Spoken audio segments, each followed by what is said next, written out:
Hello there, my stamping friends. Susan here with Pumpkin Hill Stampers. Let's do sketch number 61. We're stamping with Bright and Beautiful DSP today, and I paired it with Fresh Freesia. Now, this is a piece of scrap from a previous project, so I'm just going to take two pieces that are 1 1/8 by 3 1/8 for this project. Then I'm embossing the front of my card with the Merry Melody embossing folder.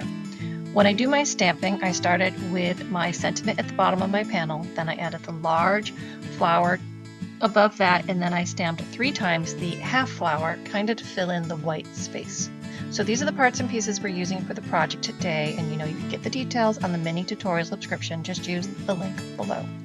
Start the project by folding it in half and giving a crease with your bone folder. Then we're going to layer up the DSP panels onto our mounts of Fresh Freesia.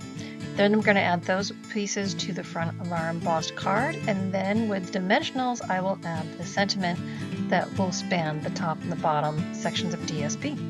So there's our project. I hope you enjoyed it. It's pretty simple, some texturing, some layering of elements, and then a stamped panel. So leave me a thumbs up or a comment below. Remember to subscribe to the channel if you want to see more, or join me on my newsletter. Use all the links in the description below to find me where you need me. Until next time, do some fun stamping!